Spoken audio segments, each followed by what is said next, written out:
High Commissioner, distinguished delegates, distinguished representative of the civil society. Thank you for organizing this event to highlight the struggle of Bangladeshi people during the historic July-August uprising of last year. On this occasion, I would like to remember and pay my respect to the martyrs of the July-August uprising, their families, and the people of Bangladesh who fought against the autocratic repressive regime. Their collective resolve for a just, inclusive, and functioning democracy, with the promotion and protection of human rights at its core, should define Bangladesh of the future and place our nation as a responsive and responsible state in the global community.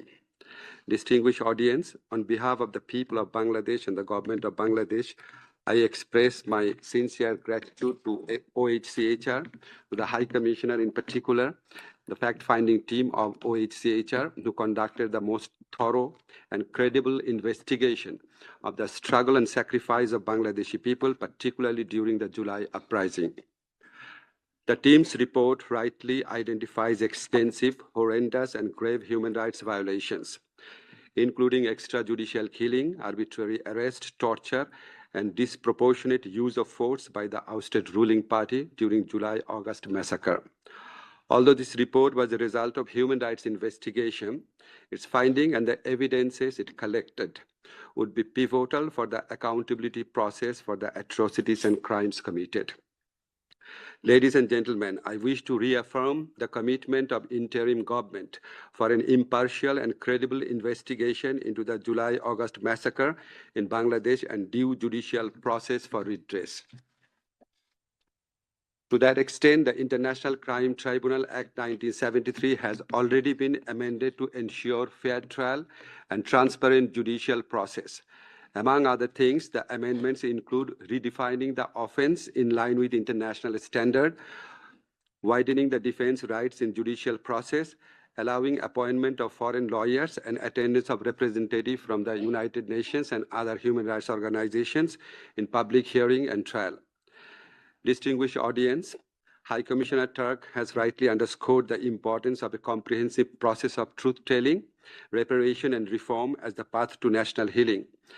In this regard, apart from facilitating the work of the OHCHR fact-finding team, an independent commission of inquiry was constituted in Bangladesh to look into all allegations of enforced and involuntary disappearance. The commission has already submitted an interim report titled Unfolding the Truth and is expected to come up with their final report shortly.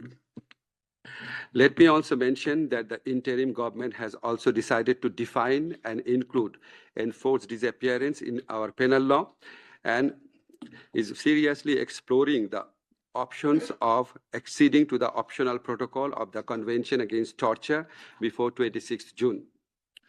As for reparation and memorialization, our government has established the July Shaheed Memorial Foundation, undertaken extensive financial reparation program for the families of martyrs, as well as for the wounded heroes of July. We also arranged long-term and, in cases, advanced medical treatment abroad for the critically injured and have undertaken initiative for livelihood opportunities. Distinguished audience, in order to restore people's trust and confidence and to ensure that the tragic past never recur in future Bangladesh, our government initiated reform in certain important sectors and formed 15 different reform commissions. Already 6 reform commissions have submitted their final report. Many of the recommendations made in the OHCHR report are similar to the recommendation made by our reform commission, such as ensuring independent judiciary, professional police force, clear definition of roles of intelligence agencies. Our government aimed to establish effective safeguard mechanism to ensure the sustainability of these reforms. To that end, a National Consensus Commission, led by the Honorable Chief Justice, Dr. Mohammad Yunus himself, was formed, which has started consultation with the political parties and other stakeholders to implement the reform initiatives. Ladies and gentlemen, we'd like to reiterate that we would utilize the finding of the report as applicable in our ongoing national accountability process to ensure justice. We would also embed, to the extent possible, the findings and the recommendations in our relevant reform processes. Finally, I wish to assure you that our constructive engagement with the OHCHR will not end with the report only.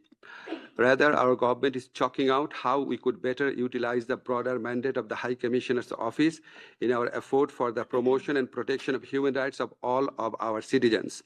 We also appreciate the readiness of High Commissioner's Office to provide technical assistance and support to our ongoing reform initiative and national accountability process. I thank you. Distinguished audience, may I now request your kind attention to watch a video. It's entitled Jattabari, Evidence of a Massacre. And I'm really grateful to David Bergman for producing this video.